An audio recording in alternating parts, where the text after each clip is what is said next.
Bismillahirrahmanirrahim. Assalamualaikum warahmatullahi wabarakatuh.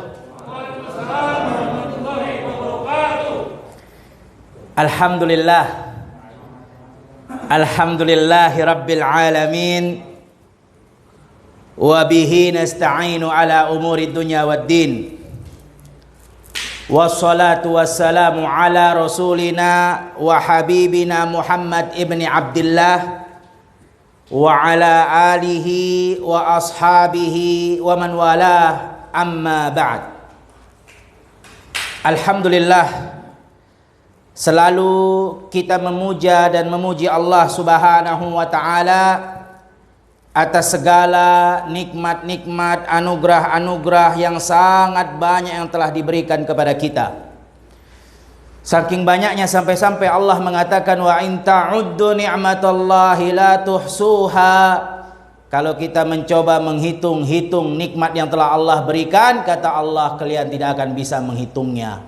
Banyak sekali yang telah Allah berikan kepada kita daripada anugerah dan kenikmatan-kenikmatan. Oleh karena itu, sudah menjadi kewajiban kita sebagai hamba Allah untuk selalu bersyukur kepada Allah Subhanahu wa ta'ala. Agar apa? Agar Allah tambahkan lagi nikmat-nikmat yang lain.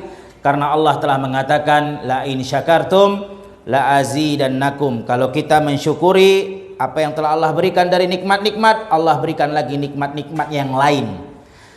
Begitu juga selalu salawat dan salam kita panjatkan, kita junjungkan kepada Nabi kita, Nabi yang mulia, Nabi besar, Nabi Muhammad sallallahu alaihi wasallam, dan kepada keluarga-keluarganya dan kepada para sahabat-sahabatnya, tidak terkecuali satupun dari mereka, karena semua telah Allah katakan radhiyallahu anhum wa radu'an. Allah telah ridha kepada mereka semuanya, dan mereka semua pun telah ridha kepada Allah Subhanahu wa ta'ala. Jamaah yang dirahmati Allah Subhanahu wa ta'ala, sebagaimana yang telah kita ketahui, pada setiap Ahad pekan ketiga ba'da subuh kita akan mengkaji dan membahas kitab yang berjudul Al-Arba'in An-Nawawiyah, yaitu Arba'in An-Nawawiyah, 40 hadis atau 42 hadis yang ditulis oleh Al-Imam An-Nawawi, semoga Allah Subhanahu wa ta'ala merahmatinya. Dan insya Allah pada pertemuan kali ini kita akan masuk ke dalam hadis yang keempat. Hadis yang keempat di dalam kitab Al-Arba'in An-Nawawiyah. Qala al-Imam An-Nawawi rahimahullahu ta'ala. Berkata Imam An-Nawawi, semoga Allah merahmatinya, al-hadithur rabi', hadis yang keempat. Hadis yang keempat. Yang mana hadis yang keempat ini adalah hadis yang bercerita atau hadis yang menyampaikan kepada kita tentang dua hal, yaitu tentang bagaimana Allah Subhanahu wa ta'ala menciptakan manusia, khususnya ketika berada di dalam rahim ibunya. Dan yang kedua, mengkisahkan atau menyampaikan kepada kita tentang takdir manusia. Ini hadis yang insya Allah akan kita bahas pada pertemuan kali ini. Hadis yang keempat datang dari sahabat yang mulia, an Abi Abdurrahman Abdullah bin Mas'ud radhiyallahu taala anhu qala haddatsana Rasulullah sallallahu alaihi wasallam wa huwa shadiqul masduq, inna ahadakum yujma'u khalquhu fi batni ummihi arba'ina yawman nutfah.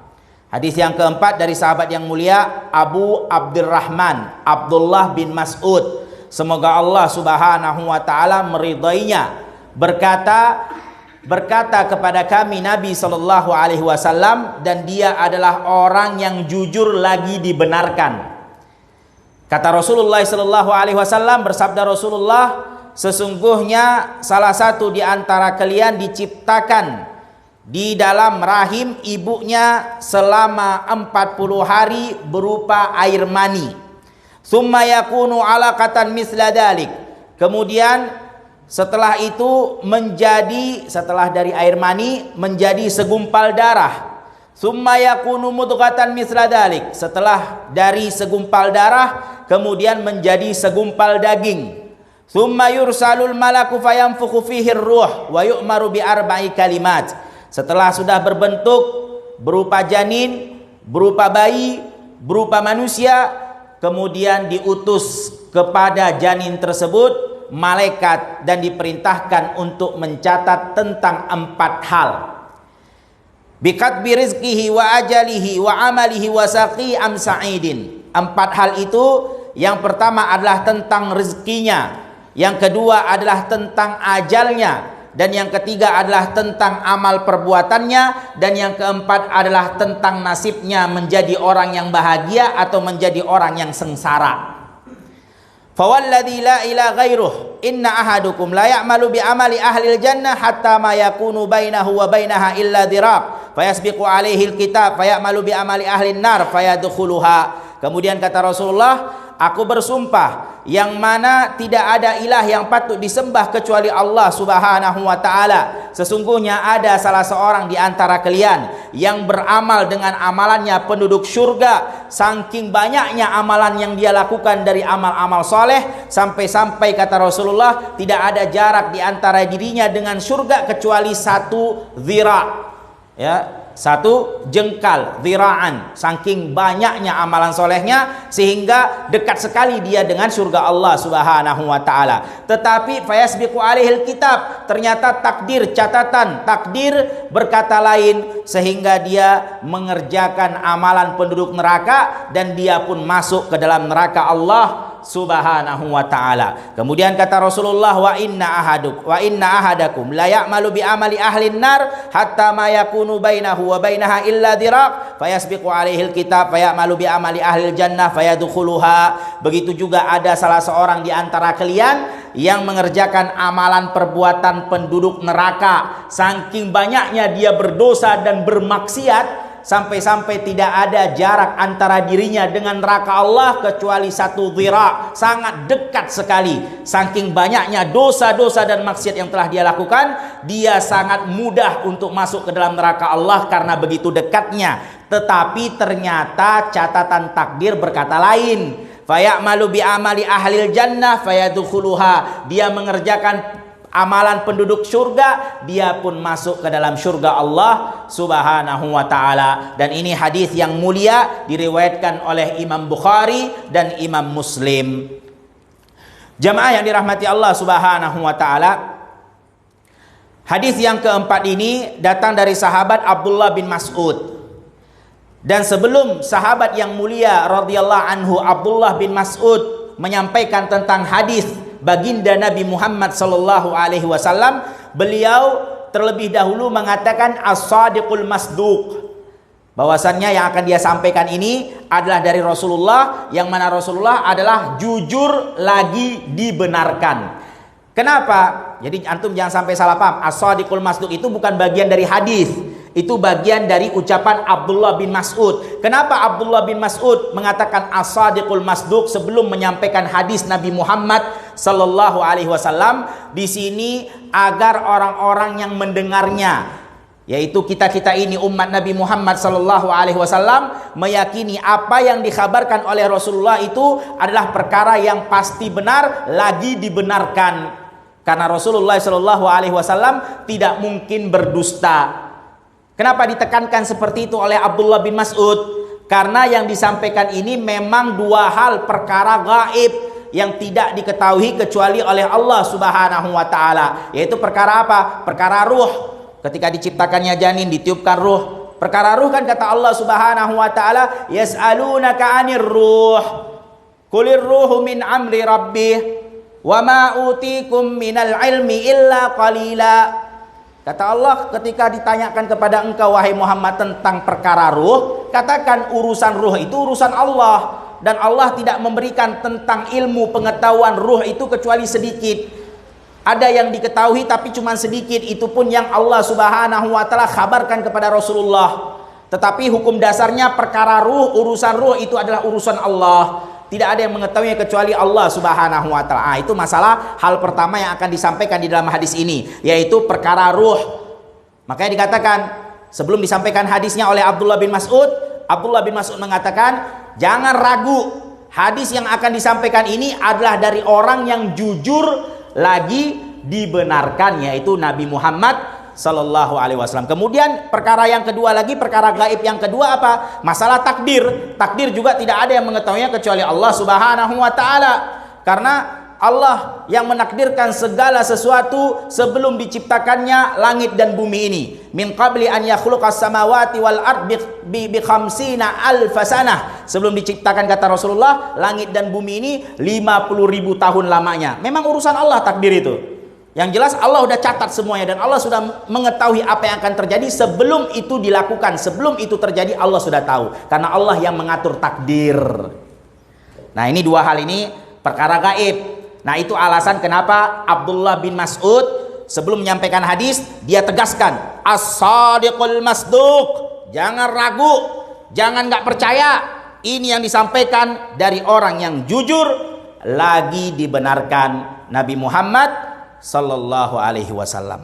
Apa yang disampaikan oleh Rasulullah? Yaitu perkara yang pertama tentang penciptaan manusia, yaitu tentang bagaimana Allah Subhanahu Wa Taala memproses penciptaan manusia, khususnya ketika berada di janin ibunya sampai ditiupkan ruh kepada janin tersebut. Dan hadis ini, hal yang pertama tentang ruh ini dikuatkan juga oleh firman Allah Subhanahu wa taala dalam surat Al-Mu'minun ayat 14. Nah, jadi ya, Al-Qur'an dan hadis itu saling menyokong, saling mendukung, saling menguatkan. Tidak ada hadis yang sahih, begitu juga Al-Qur'anil Karim saling berbentrokan, itu nggak ada. Kalau antum menjumpai ayat Al-Qur'an, begitu juga hadis yang sahih dalam makna yang sama, pasti mereka saling dukung, mendukung, saling melengkapi satu sama lain. Maka hadis yang keempat ini adalah hadis yang sahih, riwayat Imam Bukhari dan Muslim, dikuatkan lagi dengan makna yang sama, bahwasannya Allah Subhanahu wa taala menciptakan manusia itu berawal dari air mani, kemudian menjadi segumpal darah, kemudian menjadi segumpal daging, dan itu ruh. Itu juga disebutkan oleh Allah dalam Al-Qur'anil Karim surat Al-Mu'minun ayat 14. Kalau antum bisa buka, antum akan jumpai bagaimana Allah Subhanahu wa taala menyampaikan hal yang sama seperti di hadis yang keempat dalam kitab Al-Arba'in An-Nawawiyah yang kita baca sekarang ini. Kemudian jamaah sekalian yang dirahmati Allah Subhanahu wa taala, ini hadis yang keempat riwayat Imam Bukhari dan Imam Muslim, kedua-duanya. Ada hadis yang diriwayatkan oleh Imam Muslim khusus, datang dari sahabat Hudzaifah bin Asid Al-Ghifari. Sahabatnya beda. Kalau ini kan Abdullah bin Mas'ud sahabatnya. Nah, datang hadis yang juga menceritakan tentang penciptaan manusia di dalam rahim seorang ibu, seorang wanita. Itu datang dari hadis sahabat yang berbeda, sahabat yang mulia namanya Hudzaifah bin Asid Al-Ghifari. Dan hadis ini diriwayatkan oleh Imam Muslim khusus. Ya, bukan Imam Bukhari, khusus Imam Muslim saja. Kalau hadis yang kita baca, kedua-duanya lafaznya, sahabatnya sama, diriwayatkan percis oleh Bukhari dan Muslim. Yang diriwayatkan oleh Imam Muslim dari sahabat yang mulia tadi, Hudzaifah bin Asid Al-Ghifari, itu lafaznya seperti apa? Kata Rasulullah SAW, dan ini hadisnya kedua-duanya sahih. Yang kita baca dalam kitab Arba'in Sahih, yang diriwayatkan oleh Hudzaifah bin Asid Al-Ghifari, yang khusus periwayatannya oleh Imam Muslim juga sahih. Jangan dikira yang ini sahih, yang kedua dhaif, enggak, sama-sama sahih. Dan sama-sama menceritakan, mengkisahkan, menyampaikan kepada kita tentang bagaimana proses penciptaan manusia, khususnya ketika berada di rahim seorang ibu. Apa kata Rasulullah SAW dari sahabat Hudzaifah bin Asid Al-Ghifari, riwayat khusus Imam Muslim, idza marra bin nutfati thintan wa arba'una lailah ba'atsallahu ilaihal malak.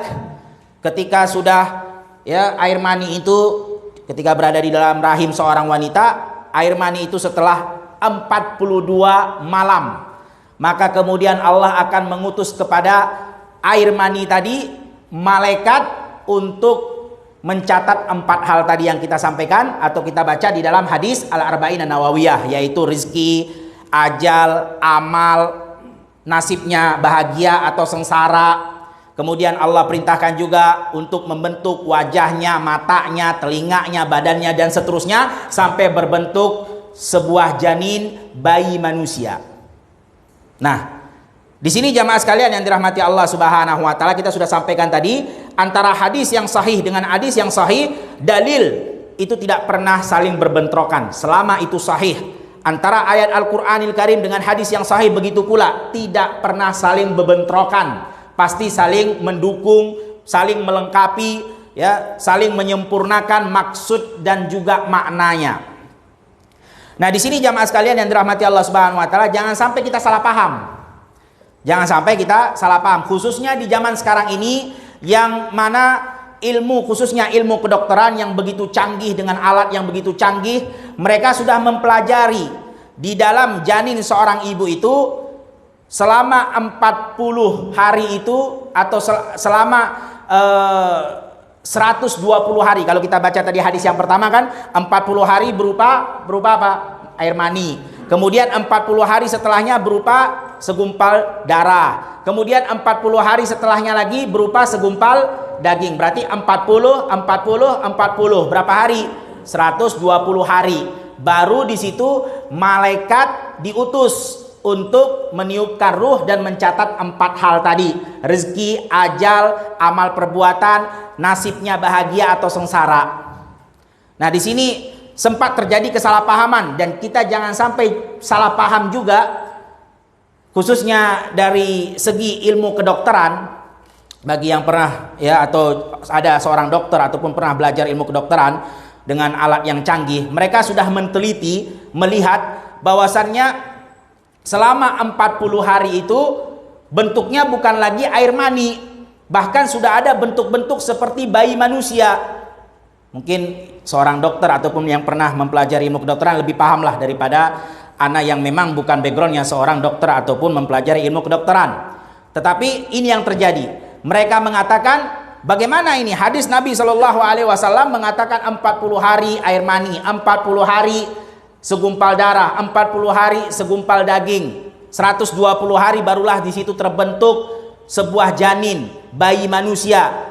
Tetapi ketika mereka meneliti dengan alat-alat mereka, dengan penelitian-penelitian mereka, ternyata selama 40 hari itu bukan lagi berbentuk air mani, tapi bahkan sudah kelihatan bentuk-bentuknya ke arah-arah manusia, seperti mata, telinga, dan lain-lainnya. Maka bagaimana cara kita ya memahami, menyikapi hadis yang sahih ini, kemudian juga dengan ilmu kedokteran, juga dengan hadis yang datang diriwayatkan oleh Imam Muslim khususnya dari Hudzaifah bin Yaman atau Hudzaifah bin Asid Al-Ghifari tadi, ya, tentang mengatakan 42 hari di situ Allah utus malaikat untuk mencatat 4 hal dan juga untuk meniupkan ruh.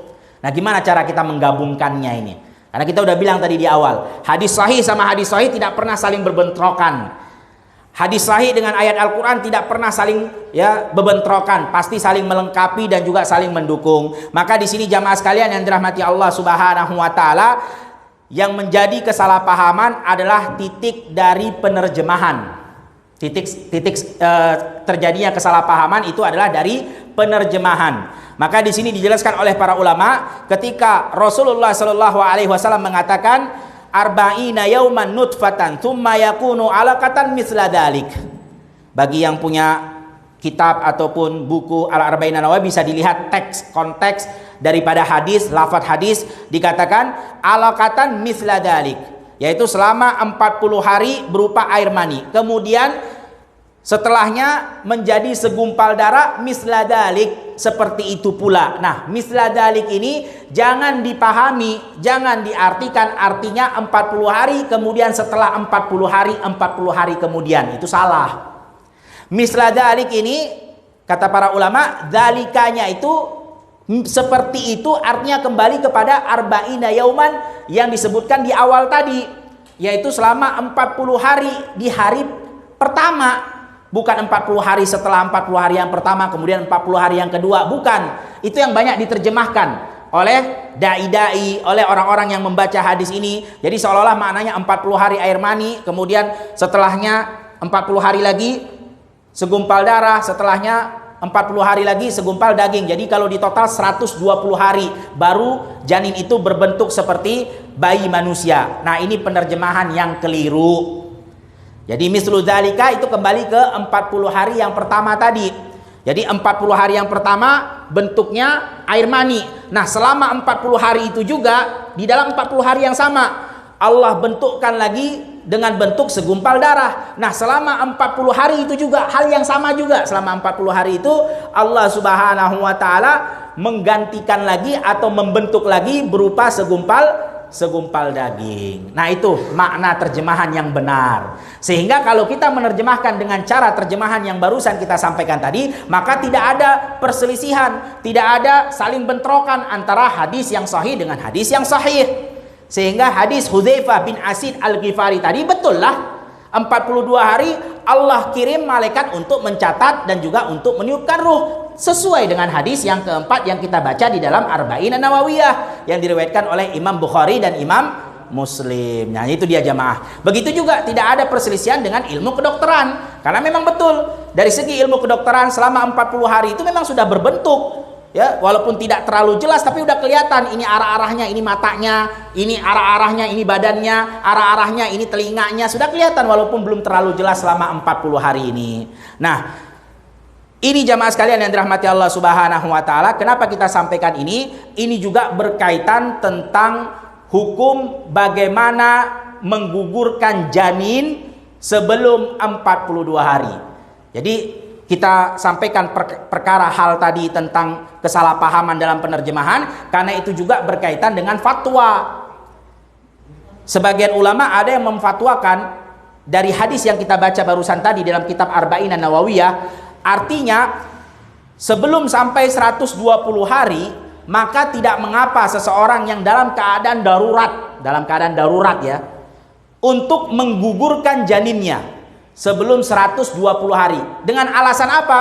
Dengan alasan hadis tadi yang kita baca. Karena ruh itu baru ditiupkan kepada janin setelah 120 hari. Jadi kalau belum ada ruh berarti bukan manusia. Kalau bukan manusia, kalau kita bunuh berarti bukan membunuh nyawa.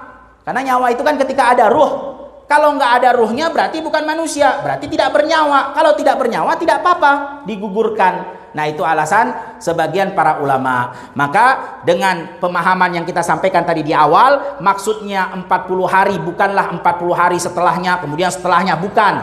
Tetapi selama 40 hari ini maka yang sahih ya fatwanya adalah sebelum 42 hari. Sebelum 42 hari kalau dalam keadaan darurat, ini darurat ya, bukan sembarangan. Masya Allah, ini hasil bukan dari pernikahan yang sah kemudian digugurkan. Oh, nggak apa-apa belum Pak. Bukan. Kalau dalam keadaan darurat, terkadang kan memang ya ada penelitian ataupun dokter mengatakan wah ini nggak bisa, bayinya kalau diselamatkan mungkin karena kondisi kandungan yang lemah mungkin, atau mungkin karena kondisi ibunya yang lemah dan lain-lainnya lah. Pokoknya darurat, bukan ya digampang-gampangkan. Ini nggak benar nih kalau menggampang-gampangkan. Dalam keadaan darurat betul-betul terdesak, maka tidak mengapa digugurkan sebelum 42 hari. Ini yang sahih. Walaupun ada perselisihan di antara para ulama. Ada sebagian yang mengatakan tetap nggak boleh, walaupun belum ditiup ruh, walaupun belum sampai 42 hari, tetap tidak boleh digugurkan dengan alasan apapun. Dan mereka berdalil dengan apa? Kata Allah Subhanahu wa taala, Allah telah menetapkan nutfatan fi qararin matin. Kata Allah Subhanahu wa taala dalam Al-Qur'an, Allah letakkan air mani itu ketika bercampur sperma dengan ovum, ketika terjadi pembuahan, Allah letakkan di tempat yang sangat kokoh, yaitu rahim seorang wanita. Sehingga kalau Allah sudah menetapkan di tempat yang kokoh, nggak boleh lagi kita rombak-rombak, nggak boleh lagi kita ubah-ubah. Namanya sudah Allah cari tempat yang khusus yang kokoh, berarti nggak boleh diotak-atik. Ini alasan sebagian para ulama. Darurat nggak darurat, sebelum 42 hari atau setelah 42 hari, tetap tidak boleh menggugurkan sebuah janin. Ini perselisihan sebagian ulama. Tetapi yang kita bilang rajih, kalau dalam keadaan darurat ya, bukan sembarangan ya, sebelum 42 hari yang sahih sesuai dengan pemahaman yang kita sampaikan tadi, tidak mengapa, karena belum ditiup ruh, belum berbentuk nyawa sehingga tidak bisa dikatakan menghilangkan nyawa karena belum ada nyawa, ya. Tetapi setelah 42 hari setelah ditiupkan ruh, setelah bernyawa, maka tidak boleh apapun keadaan dan kondisinya. Kenapa?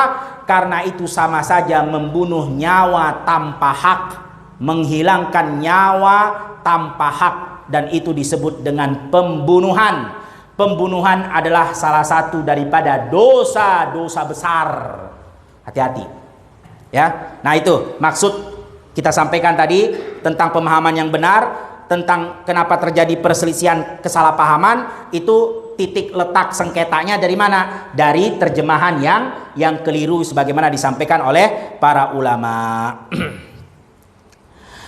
Kemudian jamaah sekalian yang dirahmati Allah Subhanahu wa taala, hal yang kedua disampaikan oleh Rasulullah sallallahu alaihi wasallam di hadis yang keempat ini di dalam kitab Arba'in An-Nawawiyah, yaitu perihal tentang takdir. Perihal tentang takdir. Jamaah, takdir ini sebelum kita membahas dan mengkaji tentang takdir lebih dalam lagi, perlu kita ketahui sikap ahlu sunnah wal jamaah, dan ini adalah akidah prinsipil bahwasannya kita harus mengimani takdir Allah Subhanahu wa taala, baik ataupun buruk. Ini akidah. Karena mengimani takdir Allah adalah bagian daripada salah satu rukun iman yang harus dipercayai dan harus diyakini. Antu'mina bil qadar khairihi wa syarrihi. Kata Rasulullah, engkau beriman kepada takdir mau baik ataupun buruknya. Semua harus kita imani. Kemudian jamaah sekalian yang dirahmati Allah Subhanahu wa taala, sebelum kita juga berbicara tentang takdir, maka kita harus hadirkan dua landasan sebagai prinsip. Dan ini pun akidah ahlu sunnah wal jamaah. Ahlu sunnah wal jamaah ketika berbicara takdir, maka prinsipilnya mereka adalah dua landasan. Yang pertama, meyakini bahwasannya seluruh yang terjadi di alam semesta ini itu dengan takdir Allah. Ini landasan pertama, prinsipil. Tidak bisa diganggu gugat. Prinsip yang pertama, ketika berbicara tentang takdir Allah, maka kita harus mengetahui bahwasannya seluruh yang terjadi di alam semesta ini itu semua terjadi dengan takdir Allah. Satu. Kemudian prinsipil yang kedua, bahwasannya Allah Subhanahu wa taala tidak pernah menzolimi hamba-hambanya dengan takdirnya. Nah, ini yang pertama tadi kita bilang apa? Bahwasannya seluruh yang terjadi di alam semesta ini itu semua terjadi dengan takdir siapa? Allah Subhanahu wa taala. Prinsipil yang pertama.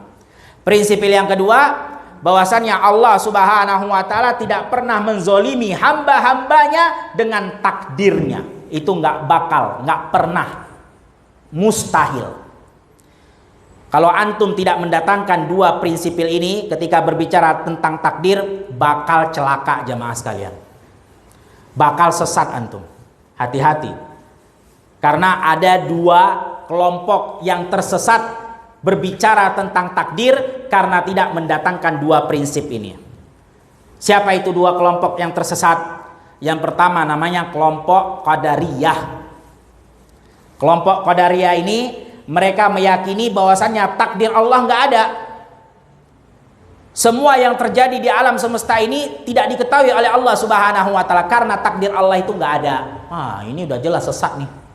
Kita udah bilang tadi, salah satu rukun iman yang harus diimani apa? Beriman kepada takdir Allah, baik ataupun buruk. Nah, ini orang Qadariyah bilang nggak ada. Takdir Allah itu nggak ada. Allah nggak tahu sama sekali apa yang terjadi, Allah nggak tahu. Karena Allah tidak menakdirkan apapun. Nah, ini.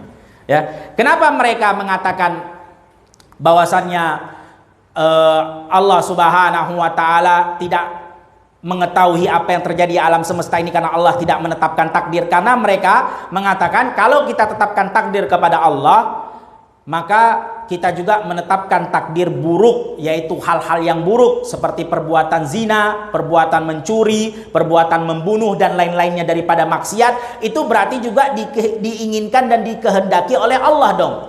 Sedangkan Allah Subhanahu wa taala kan maha baik. Masa perbuatan yang buruk-buruk juga Allah mau? Nah, itu alasan mereka. Makanya jamaah, kita harus mengatakan dua prinsip tadi. Semua yang terjadi itu dengan takdir Allah, dan yang kedua, Allah tidak pernah menzolimi hamba-hambanya. Kelompok yang kedua yang tersesat, kelompok apa? Kelompok Al-Jahmiyah. Kelompok Jahmiyah. Ini mereka mengatakan apa? Mereka mengatakan bahwasannya semua yang terjadi di alam semesta ini karena takdir Allah, dengan takdir Allah, sehingga semua makhluk ciptaan Allah itu tidak memiliki keinginan, dan mereka layaknya seperti boneka atau seperti kapas yang ditiup angin kemana saja tergantung takdir Allah. Mereka tidak bisa memilih dan tidak memiliki keinginan. Itu Jahmiyah. Sehingga manusia-manusia ini seperti boneka aja. Antum seperti boneka. Boneka seperti apa sih? Tergantung Allah, tergantung kita. Kalau kita punya boneka kan, mau di ke kiri kan, mau di ke kanan kan, tergantung mau ke depan, mau ke kiri, tergantung, terserah begitu. Jadi kita nggak punya keinginan. Nah, ini juga pemahaman yang keliru. Kenapa? Karena Allah berikan kita keinginan, kehendak, ikhtiar. Allah kasih. Siapa yang mau berdiri berdiri, siapa yang mau duduk duduk, siapa yang mau bermaksiat silahkan, siapa yang mau taat pun silahkan. Allah berikan kepada kita keinginan, kebebasan untuk memilih. Nah, ini salah.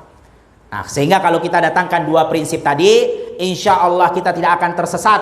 Kita tidak akan seperti kelompok Qadariyah yang mentiadakan takdir, dan kita juga tidak seperti kelompok Jahmiyah yang mengatakan manusia ini tidak punya keinginan, tidak punya ikhtiar, seperti boneka, seperti kapas yang ditiup angin kemana aja terbang, di situ dia terbang. Nah, ini salah. Ini dua kelompok, hati-hati. Kelompok yang tersesat ketika berbicara tentang takdir Allah Subhanahu wa ta'ala. Nah, dua prinsip tadi ada dalilnya, ada. Para ulama tidak mengatakan prinsip pertama, prinsip kedua dijadikan sebagai akidah tanpa dalil. Itu nggak mungkin, karena para ulama tidak mungkin berbicara kecuali dengan dalil. Prinsip yang pertama, bahwasannya seluruh yang terjadi di alam semesta ini semua tidak lepas dengan takdir Allah, sesuai dengan dalil. Allah Subhanahu wa ta'ala berfirman, inna kulla syai'in khalaqnahu biqadar. Semuanya Allah ciptakan, Allah takdirkan dengan takdirnya. Ya, jadi tidak menyelisihi dalil. Begitu juga prinsip yang kedua, ada dalilnya. Bahwasannya Allah Subhanahu wa ta'ala tidak pernah menzolimi hamba-hambanya dengan takdirnya. Ada dalilnya, sesuai dengan dalil. Apa kata Allah Subhanahu wa ta'ala? Wa ma ana bidzallamin lil abid. Aku tidak pernah menzolimi hamba-hambaku. Bahkan kata Allah Subhanahu wa ta'ala, wa ma zalamnahum walakin kanu anfusahum yadhlimun. Allah tidak pernah menzolimi hamba-hambanya, tapi hamba-hambanya sendiri yang menzolimi diri-diri mereka dengan tidak mentaati Allah, dengan melaksanakan maksiat-maksiat Allah, maksiat-maksiat yang Allah larang. Wah, ini ya, jadi prinsip tadi, dua hal tadi sesuai dengan dalil yang disampaikan oleh Allah Subhanahu wa ta'ala di dalam Al-Qur'anil Karim. Oleh karena itu, jamaah sekalian yang dirahmati Allah Subhanahu wa ta'ala, takdir juga disebutkan oleh para ulama adalah kita imani, kemudian kita yakini semua yang terjadi di alam semesta ini tidak lepas dengan takdir Allah. Kemudian kita juga harus mengetahui bahwasannya Allah tidak pernah menzolimi hamba-hambanya dengan takdirnya, sehingga tidak bisa kita jadikan takdir itu sebagai alasan. Bahkan kata para ulama, siapa yang berbicara tentang takdir kemudian dia jadikan alasan, maka orangnya cuma dua orang aja. Kata para ulama, orang yang berbicara tentang takdir kemudian menjadikan alasan, segala alasan itu adalah takdir, itu tipe orangnya cuma dua aja. Enggak lepas dari dua tipe orang ini. Yang pertama apa? Yang pertama adalah orang yang malas beribadah. Sehingga dia katakan, nanti kalau Allah udah nakdirkan saya taubat ke masjid, nanti ke masjid juga, nggak usah suruh-suruh saya ke masjid. Nanti kalau saya taubat, ya taubat juga. Malas kamu, bilang aja, nggak usah pakai alasan takdir. Malas ke masjid, udah selesai.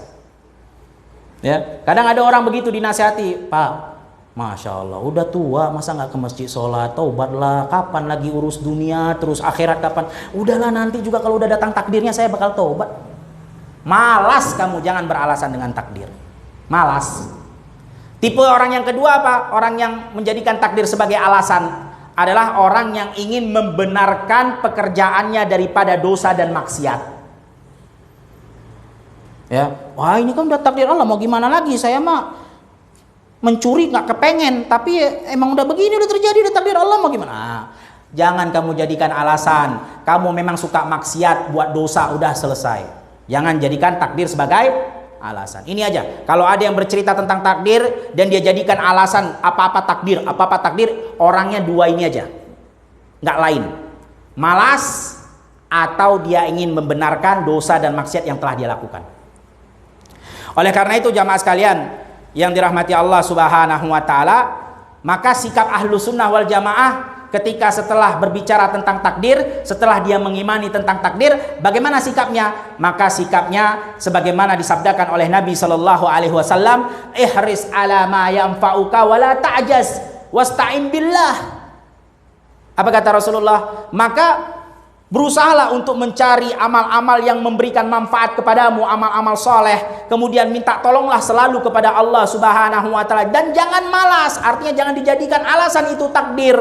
Dan apabila terjadi sesuatu buruk kepadamu, jangan katakan lau kuntu fa'altu kadza lakana kadza wa kadza. Kalau aku melakukan dulu seperti ini mungkin akan terjadi seperti ini. Jangan katakan itu ketika terjadi takdir buruk kepadamu. Tapi katakan apa?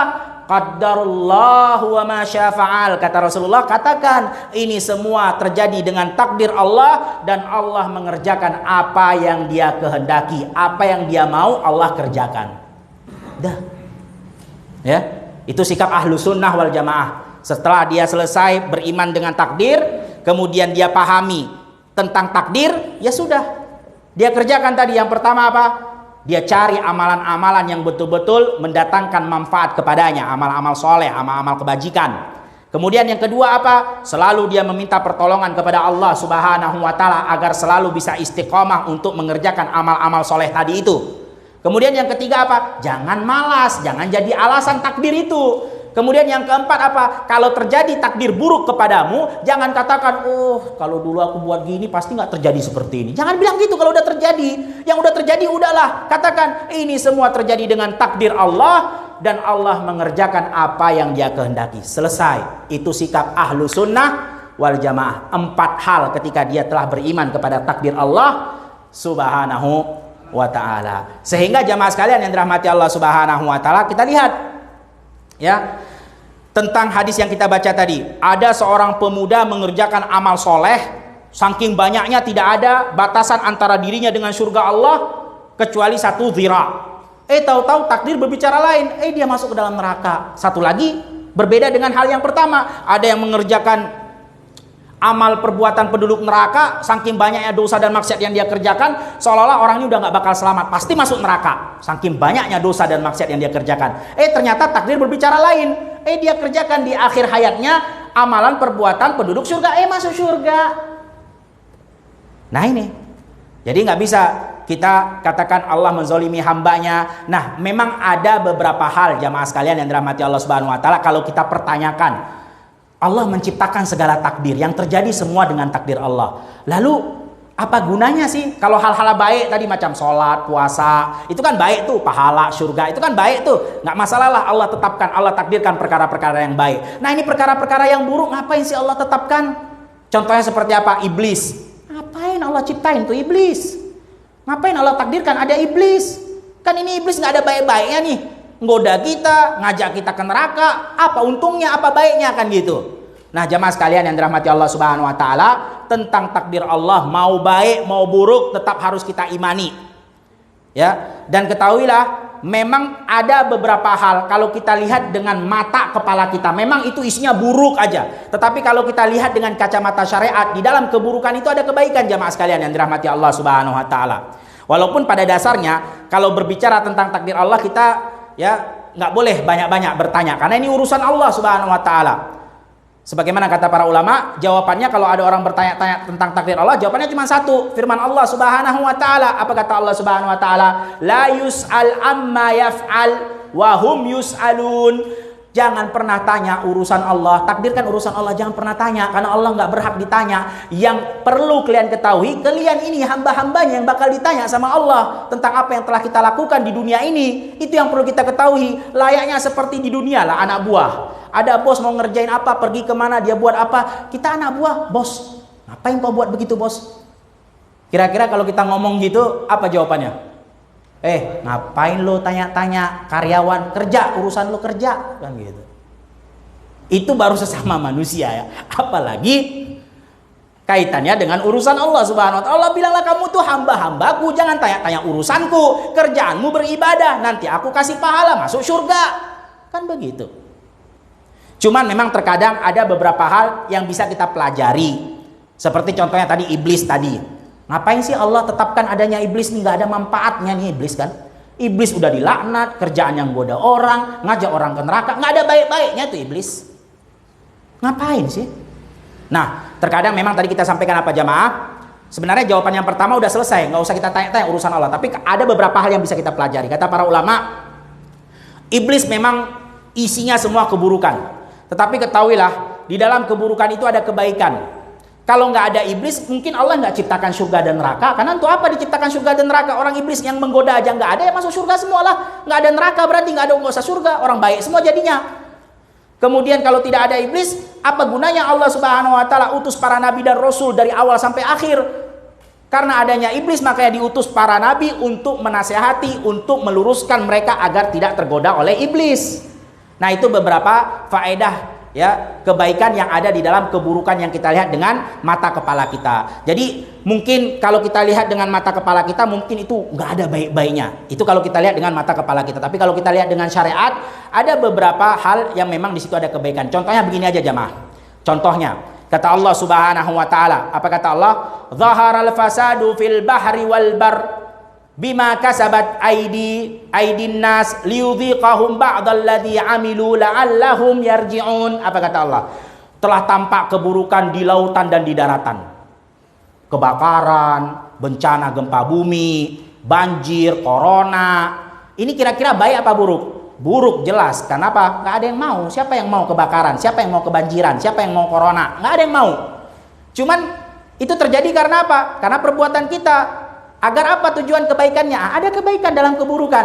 Agar kita bisa kontrospeksi diri kita, muhasabah diri lagi apa yang telah kita kerjakan di dunia ini daripada dosa dan maksiat. Kemudian kebaikan berikutnya apa kata Allah Subhanahu wa taala? Agar kita kembali kepada Allah. Itu tujuannya. Memang buruk, banjir, kebakaran, gempa bumi. Buruk ini nggak baik nih, karena nyawa hilang, harta hilang.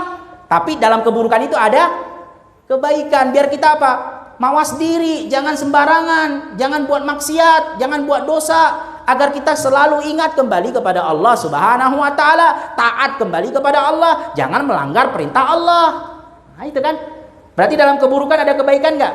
Ada. Contohnya lagi, mungkin kalau kita lihat dengan kasat mata, ada seorang ibu, dia pukul anaknya. Ini kan kejam nih. Jahat ini ibu nih. Dia pukul anaknya. Makanya kita kalau melihat video, potongan-potongan video, jangan langsung memvonis. Bisa jadi itu ada kebaikan di dalamnya. Memang kalau kita lihat, pak, anaknya dipukul, nangis anaknya, jahat ini ibu. Dan mungkin anak itu ketika dipukul dia pun meyakini ibunya jahat.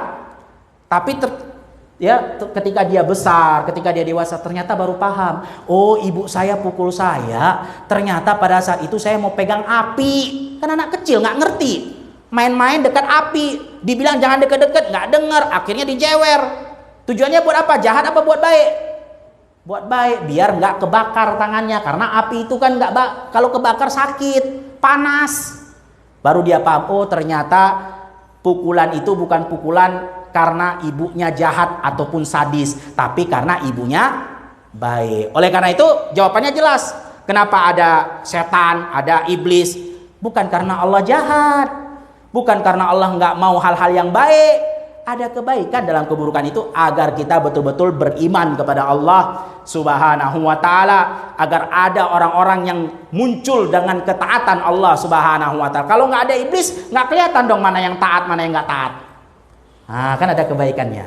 Nah, itu jamaah sekalian yang dirahmati Allah Subhanahu wa taala. Kemudian kita tutup terakhir, apa sih fungsi ya kita setelah mengimani takdir, kemudian kita mempelajari tentang takdir Allah fungsinya apa, faedahnya apa? Maka faedah dan fungsinya ada dua. Yang pertama, agar kita tidak terlalu sedih dengan apa yang terjadi kepada diri kita dari keburukan. Jadi nggak usah terlalu sedih. Ya sedih-sedih normal manusia, tapi jangan berlarut-larut. Kenapa? Kan itu semua memang udah takdir Allah yang terjadi pada diri kita. Perkara-perkara yang buruk yang kita tidak inginkan, kalau sudah terjadi ya sudahlah, sabar. Jangan terlalu sedih, merenung, ya sampai akhirnya kemudian mengatakan kenapa begini ya Allah, kenapa kau takdir? Jangan, udah sedih, cukup sedih. Jangan berlarut-larut. Ya udah, itu kan takdir Allah. Allah melakukan apa yang Dia kehendaki, selesai. Ini faedah yang pertama, kita mengimani dan mempelajari tentang takdir. Kemudian faedah yang kedua, agar kita tidak berbangga diri dengan apa yang telah kita lakukan. Jangan pernah menyombongkan diri, ujub namanya dalam bahasa Arab. Jangan pernah, nggak boleh nih. Ya, apa yang sudah kita kerjakan dari haji, dari sholat, dari puasa, dari apapun amal ibadahnya, sedekah dan seterusnya, jangan pernah berbangga diri. Oh, ini kan karena saya. Ini kan karena kehebatan saya. Itu semua karena Allah. Allah yang takdirkan kita bisa beriman. Allah yang takdirkan kita bisa beramal soleh. Jadi jangan berbangga diri. Makanya dalam salah satu syariat Islam mengatakan apa? Wala haula wala quwata illa billah. Jangan bangga diri. Karena semua itu nggak lepas dari takdir Allah. Kau bisa beriman, kau bisa beramal soleh karena Allah yang tetapkan, karena Allah yang telah membantu. Maka jangan pernah sombong. Oleh karena itu kata para ulama di hadis yang keempat tadi itu, ya, yang dikatakan ada pemuda melakukan amal ibadah penduduk surga saking banyaknya sampai-sampai tidak ada jarak antara dia dengan surga, begitu dekatnya. Tahu-tahu apa? Takdir berbicara lain, dia melakukan amalan perbuatan penduduk neraka, akhirnya masuk neraka. Dan kemudian sebaliknya lagi, ada pemuda mengerjakan amal perbuatan penduduk neraka, saking banyaknya sampai nggak ada jarak antara dia dengan neraka, saking dekatnya dia dengan neraka. Ternyata dari takdir Allah berbicara lain. Ternyata di akhir hayat dia mengerjakan perbuatan amal ibadah penduduk surga, akhirnya dia masuk surga. Nah, di sini juga dari dua faedah tadi kita bilang, faedah pertama adalah jangan terlalu sedih, faedah yang kedua jangan sombong. Dari sini juga disebutkan oleh para ulama, faedah kita mempelajari dan mengimani takdir, jangan gampang memvonis orang. Memang dia di kehidupannya sebelum dia mati banyak di dosanya nih. Oh, jangan kita vonis pasti kau penduduk neraka, jahanam dah ini. Jangan. Karena kita nggak tahu. Jangan juga kita bangga diri. Oh, kalau saya mah pasti surga dong. Lihat dong, ustadz, kiai, S3. Jangan juga. Karena kita nggak tahu takdir Allah berbicara apa. Dan semua yang kita kerjakan tadi bukan karena kehebatan dan kepintaran kita, karena takdir Allah lah. Maka jangan ujub, jangan bangga diri, dan jangan gampang memvonis. Kita mengharapkan semoga engkau masuk ke dalam surga Allah Subhanahu wa taala. Kita mengharapkan semoga engkau dijauhkan dari api neraka Allah Subhanahu wa taala, sudah. Kecuali kalau sudah mati. Artinya takdirnya sudah selesai. Kalau sudah mati, ya sudah jelas kalau dia kafir berarti kekal di dalam api neraka Allah. Kalau dia muslim mukmin, walaupun dia melakukan maksiat dan dosa, tapi dia masih beriman, maka insya'a ghafaralah wa insya'a adzabah. Kalau Allah berkehendak, Allah bisa ampuni semua dosanya karena dia masih muslim, masih mukmin, Allah masukkan ke surga. Atau kalau Allah berkehendak, bisa jadi dia dibersihkan dulu di dalam api neraka Allah, kotoran-kotoran dosanya dibersihkan dulu, baru kemudian dimasukkan ke dalam surga Allah Subhanahu wa ta'ala. Nah, itu dia jamaah, ya. Mungkin itu yang bisa kita sampaikan dari beberapa faedah yang disampaikan oleh para ulama di dalam hadis yang keempat ini, di dalam kitab Al-Arba'in An-Nawawiyah yang ditulis oleh Imam An-Nawawi rahimahullahu ta'ala. Mungkin itu yang bisa kita sampaikan pada pertemuan kali ini. Ya, adapun kebenaran datangnya dari Allah Subhanahu wa taala dan adapun kesalahan dan kekurangan datangnya dari diri saya pribadi dan dari syaitan. Kita tutup majelis dengan membaca doa kafaratul majelis. Subhanakallahumma wa bihamdika asyhadu an la ilaha illa anta astaghfiruka wa atubu ilaik. Assalamualaikum warahmatullahi wabarakatuh.